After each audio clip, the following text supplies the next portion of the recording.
The rejected movie pitches from 1976. This is episode 66.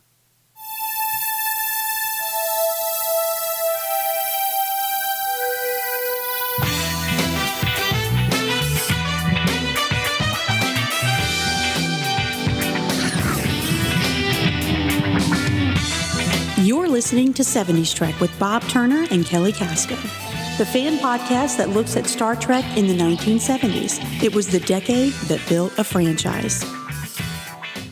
After they rejected The God Thing and 2 additional treatments from Gene Roddenberry, Paramount execs began looking elsewhere for Star Trek film ideas. I'm Bob Turner. And I'm Kelly Casco. They actually took pitches from John D.F. Black, Harlan Ellison, and Robert Silverberg. And we plan to tell you about each of those story ideas, but first we should tell everyone how to find us. Absolutely. Just visit our Facebook page. It's facebook.com/70strek. You can also send us an email. You can do that to our 70strek@gmail.com address. You can also find the show on iTunes, Stitcher, and SoundCloud.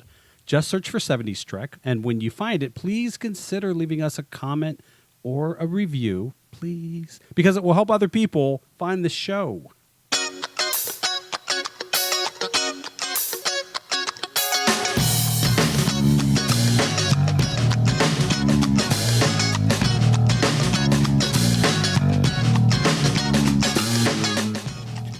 Kelly, do you remember what you were doing in January 1976? Kinda. You have a better memory than I do. It was the bicentennial. It was the bicentennial year, and there were a lot of things going on. That's right. Well, at the end of January 1976, Paramount had rejected the treatment from Gene Roddenberry and John Poville called Star Trek II. Now, this is the second iteration of Star Trek, not to be confused with Star Trek II, The Wrath of Khan. They don't have a story. And if there's no story, there's no Star Trek film. But Paramount wasn't ready to give up. They began to interview writers on their own to see if they could come across that one story idea that could become the first Star Trek movie. And there were a lot of writers who came in to pitch ideas. So what we're going to do is focus on the 3 who probably had the best stories. And they were John D.F. Black, Harlan Ellison, and Robert Silverberg. And before we dive in, we just want to let the listeners know that you can read all about this in the 1995 book, Lost Voyages of Star Trek and the Next Generation by Edward Gross and Mark Altman. Oh, yeah. You know, we need to make sure both of those authors get the credit they deserve. It's really great work, very, very well done and very well researched, and thanks for doing it. Yeah, definitely. That's actually a very good read, too. Well, why don't we get started, Bob? Do you want to go ahead with John D.F. Black's pitch? Sure. Yeah. Let me start by telling you a little bit about John D.F. Black. He served as the story editor for the first season of Star Trek, and in fact wrote the episode The Naked Time. Not to be confused with The Naked Now. Which, good point. Yeah, you don't want to do that. No. Black also wrote for some pretty big shows from that period, the late 60s and 70s, including, get this list, Mary Tyler Moore, Mannix, Mission Impossible, Hawaii Five-0, The Streets of San Francisco, and Charlie's Angels. He was a busy guy.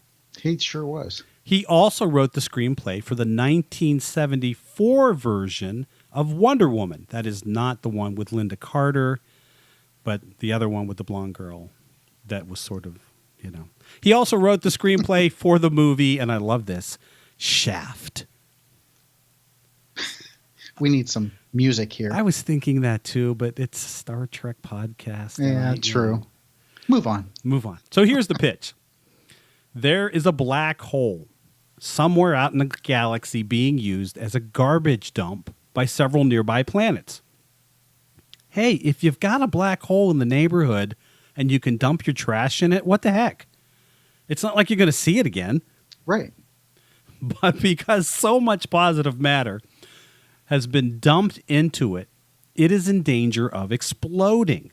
This thing, the negative matter and the positive matter is building up to a point where there's going to be a big boom. If it explodes, the whole universe is in danger of being destroyed because this thing will just start eating matter up like crazy. So on a mission out that direction, the Enterprise discovers what's going on, and they try to get the people on those planets, to stop dumping. And of course, those folks are like, right, what are we going to do? Put it in a big hill on our own planet and cover it with dirt? I don't think so. We're going to use the black hole. Thanks. Well, this gets so contentious that it actually starts a bit of a war.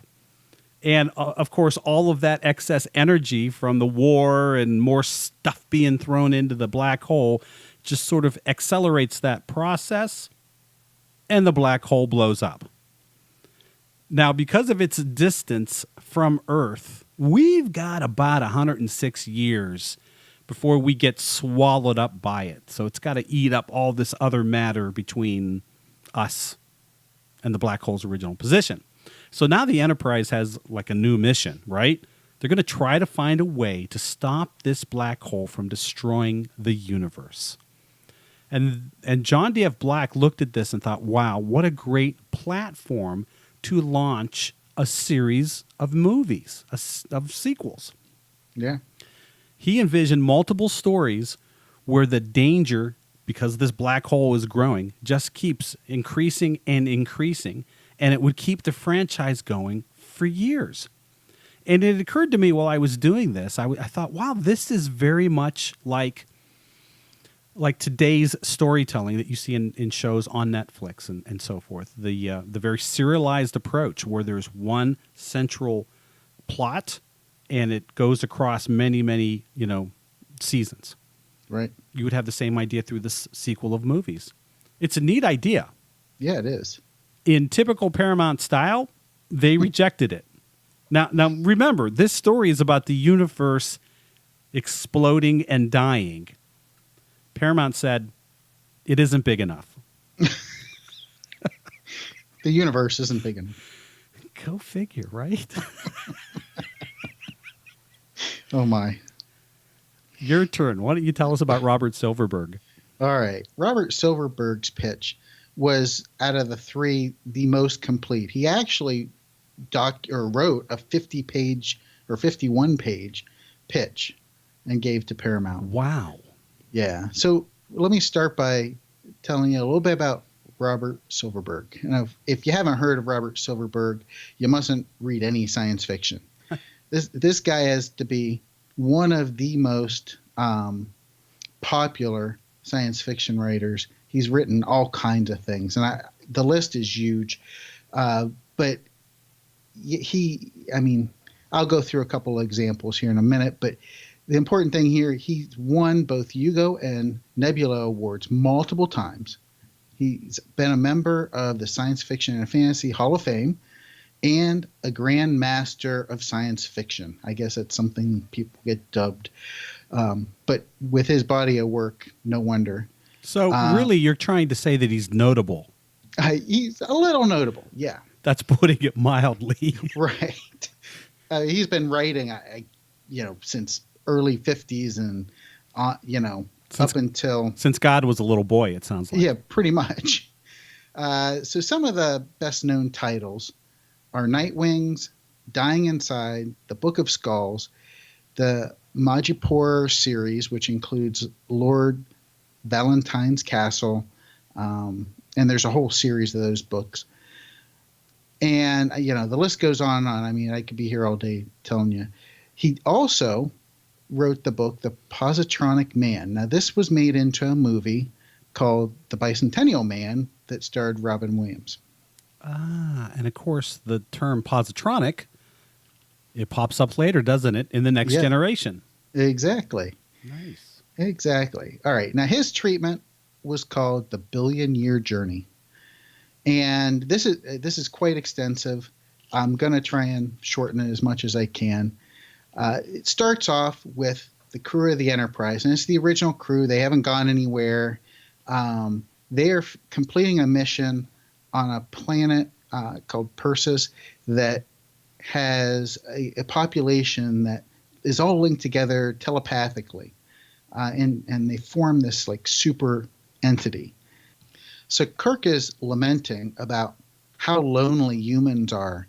We only live in our own heads. We don't know anybody else truly because we only know ourselves.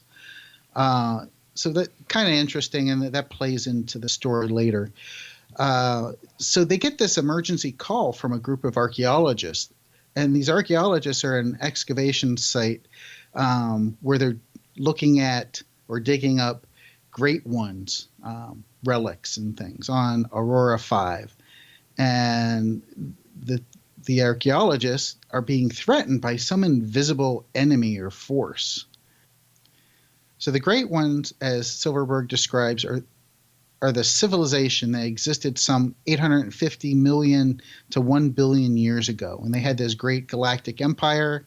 And sometime they kind of just disappeared. And it's been a big mystery in the Federation. There's like 23 sites that they've discovered. But they're not settlements or the home planet. They're more like outposts. So Spock is really into this. And really the Federation's looking for that home planet or home world. Well, they get to Aurora 5 and they beam down. It's Spock, Chekhov, and this new person, a yeoman baker. But they meet with the archaeologists and they go to the site that they're having problems. And they meet up with another archaeologist that's at the site. Her name's Kelly. And she's describing that there's some ghostly footsteps and items keep disappearing. Kelly also claims to have this telepathic ability. She can sense the presence of these, whatever they are. Is she human? Yes, she's human. Okay. She describes this feeling of these people as being beings of overtones of cruelty, treachery, and unscrupulousness, which sounds a lot like Klingons to Spock and to her.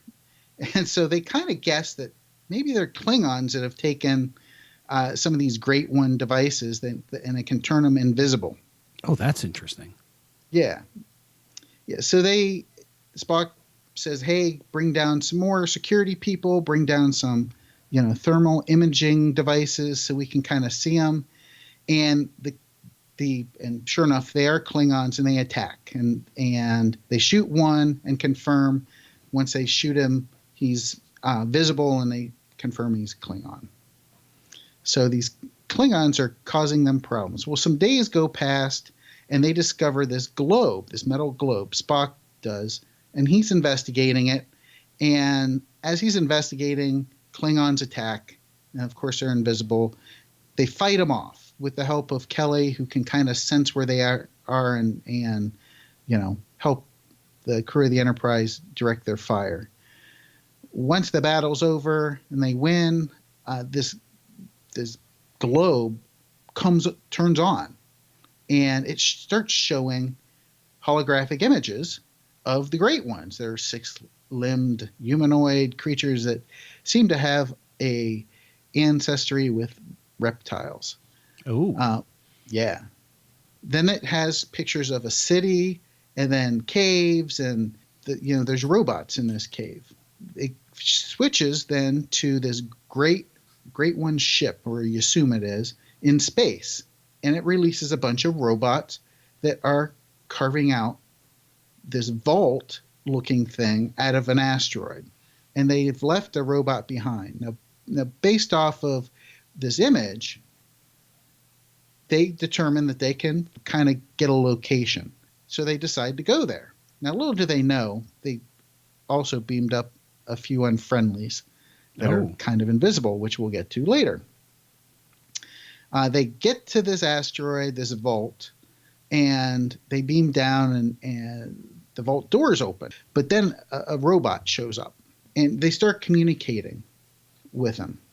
And they do it with this telepathic link. They use Kelly Spock is channeled through Kelly to the robot, which they actually name the robot Osmondius. And Spock learns that there is a Great One's homeworld, and this robot can show him where it is. In talking to the robot, they end up working out the communication, with English through the ship's computers. But the robot says, "Hey, I can't see the homeworld. So, instead of taking you to the homeworld, because I'm not sure where it is, or I don't see it, let's take you to another solar system nearby where we have a settlement, McBurney 4, which is the planet." So they go. Love the names here. Yeah, I know. Love the planet names. So they go to this planet, and the planet is full of robots. And while the robot is communicating to these robots on the planet, these robots bring the Enterprise softly through the atmosphere and land the Enterprise, which kind of interesting. But right. But what they find out from these robots is that the Great Ones died out over 84 million years ago, and that the homeworld does exist, and it's part of a Dyson sphere. Oh, really? Yes. So now we know the Dyson sphere from Next Gen, the episode Relics, which is where Scotty. Absolutely. But here we are in 1976 with a suggestion that, hey, we could have one in the story. Yes. Yeah. Very And cool. it is something that was postulated by a guy named Dyson. Freeman Dyson. Yes. Thank you. Mm-hmm. So they go to the Dyson sphere, and the robot is starting to talk to the sphere, communicate to try and open it up so they get in. And lo and behold, 3 Klingon battle cruisers show up. Osmondius interfaces with the Enterprise computer to help get an edge on defeating the battle cruisers, and they do. They get into the Dyson sphere. He gets it to open and finds out that there's still almost 5,000 Great Ones that are still alive. Oh, wow. They're living inside the sphere. Right. And so they go and meet the Great Ones. They're being kept alive by artificial means. These guys are ancient. They got devices all over them. They got this glassy-eyed look. But while they're there inside the Dyson sphere, Kirk finds this device that seems to be a device that amplifies thought, and he decides he's going to take it. But Spock is kind of opposed to it, and they kind of have a quarrel. Now, the undetected Klingons that they beamed up, they decide to attack, and they're attacking the crew of the Enterprise. And to defeat them, Kelly attempts to kind of pinpoint their locations via their auras, but it's a little too much for her. So Kirk takes his new device, his new toy, puts it on his head, and he's able to very accurately pinpoint their locations, and they win the battle with the Klingons. Now, Spock is a little... Wait a sec. So does Kirk know what this thing does? He assumes. He assumes. So it's... Okay. Yeah. I started laughing when you said he puts it on his head. There's Jim Kirk at a party. Look, he's got another alien device on his head again. Yeah, untested. Sorry. I'm so sorry. Go ahead. That's all right. So they win the battle, like I said, and now we're at the end. Spock is a little concerned about this Great One tech. He thinks it's a little much technology or advanced technology for their level of development. We're not ready. No, we're not ready. Kirk kind of, in the story, kind of flippantly says, well, that's the Federation's problem. They'll figure out what's best to do with this plant or this Dyson sphere and the tech. Oh, geez. Now, so in the end, though, Kirk got what he kind of wanted. He got to use that thought amplifier, and so he got a kind of a glimpse into a communal mind. So that's the story. Oh, that's interesting. And that's really is quite a story. Very in-depth, thought through. I mean, he's got character names. I didn't mention all the characters. I mean, that's so much more fleshed out than Ellison's or Black's. I mean, obviously he sat down and did a lot of work on that. Yeah, he sure did. That is really cool because I can, as you were describing it, I could kind of picture a movie like that happening. Well, yeah. Yeah. Again, because of the detail. Exactly. Well, the last pitch was made by Harlan Ellison. Now, if you don't know who Harlan Ellison is, he is a science fiction author, and he's written over 1,700 short stories and novellas and books and articles, and he's won numerous awards for his work. Kelly, would I be wrong if I said that Harlan Ellison is a rock star in the science fiction community? Would that be the right way to say that? Yes. I mean, he's one of the most well-known authors out there, and it's not that he's well-known because he's very prim and proper and prestigious and knowledgeable. And no, Harlan Ellison has a reputation for being very abrasive, very argumentative, and in fact, he was named Sci-Fi's most controversial figure in 2017 by Wired magazine. This is Harlan Ellison. He is a guy that is very smart, knows that he's very smart, and has no problem telling you that he's very smart and that you're very stupid. I want you to keep that in mind as we go through this story. So I love Harlan Ellison just because I wait to see what he's going to say next. Yeah. Yep. So his pitch was not written down. So instead, it was presented verbally. So what we have here comes to us through retellings from those people that were in the room. And he also told this story to Stephen King, who wrote it up in a magazine article. So we kind of have a verbal / written version of this pitch. So it starts with a sequence of strange phenomenon happening on Earth. So, for example, there's a family having dinner in India, and the building that they're in suddenly vanishes. In the United States, one of the Great Lakes suddenly disappears. In a public square, there's a woman who suddenly screams, falls to the ground, and is transformed into a reptile. And these kinds of events are happening around the world. So the Federation is very concerned. They're trying to figure out what's going on, and someone suggests that maybe someone is manipulating time to change the present. What's actually happening is that there's a reptilian race on a distant world on the other side of the galaxy. Earth and this distant world share sort of a common past. They both had humans, and they both had intelligent reptiles together at the same time, evolving. In Earth's past, this is Ellison's story, humans became the dominant species and eventually killed off the reptiles.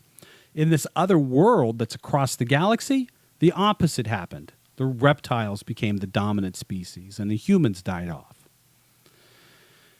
So this reptile race has learned what happened in Earth's past, blames the humans for killing off the intelligent reptiles, and they want revenge. They decide to change things in Earth's past to stop humans from becoming the dominant race. So the Federation decides, you know what, we need to send a crew out there. We've only got one ship and crew that has dealt with really wild stuff like this before. Get me the Enterprise and Kirk. The scene shifts then to a mysterious robed figure who is kidnapping members of the Enterprise crew. Of course, we learn that it's Jim Kirk. He's reuniting the crew. Now, why he's got to wear a robe and why he's got to kidnap them, I don't know. I think Kirk's got like a little twisted sense of humor here. Hey, it's just me. Don't get mad. I was just kidnapping you for fun. It's me under the hood. We got a mission. Come on. I'm not buying the hooded thing. But, you know, that's Harlan. He probably somewhere just called me stupid. Probably. I probably should not say any of this. He's going to come after me. So, to go back in time, the Enterprise must go to the end of the known universe. And only there can they slip back in time to the distant past. Didn't anybody see the first season where they go back in time a couple of times with the warp engines. And okay, so they arrive at a time when man is just learning to walk upright, use tools, beginning to evolve.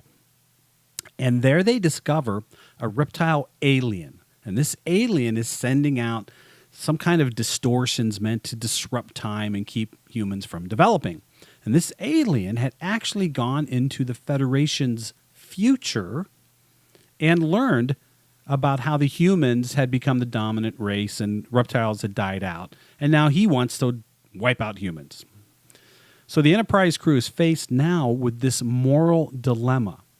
Do they have the right to wipe out an entire life form just to ensure that humans stay the dominant form of life on Earth? And they're very, very conflicted about that. Now, Ellison believed that this would be the ideal story for Star Trek's return because it spanned all of time, it spanned all of space, and it contained a real moral and ethical problem. So at the end of Ellison's pitch, a Paramount exec by the name of Barry Trabulus made a suggestion. He said, hey, I was just reading this book by a guy named Von Daniken. You think it might be Chariots of the Gods. Yeah. And he proved that the Mayan calendar is just like ours. So it must have come from aliens in the past. Hey, can we put some Mayans in the movie?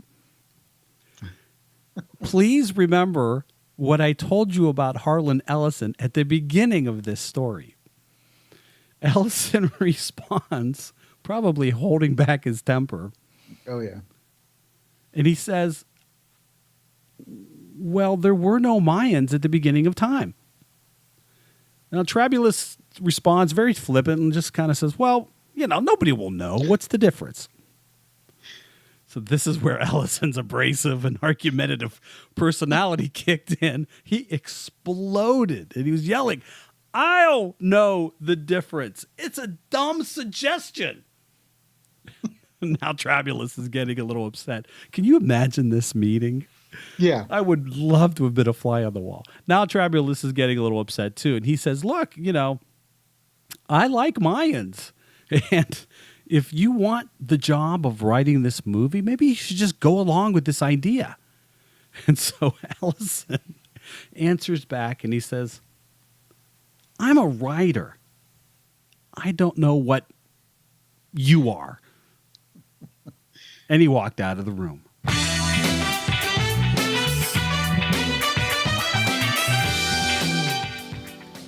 Next week, another reference book from the 1970s. That's right. It's the Starfleet Medical Reference Manual. See you then. Thanks for listening to 70s Trek, an independent fan production. Join us next week as we explore more about the production, the actors, the producers, and the influencers of Star Trek in the lost decade of the 1970s on 70s Trek.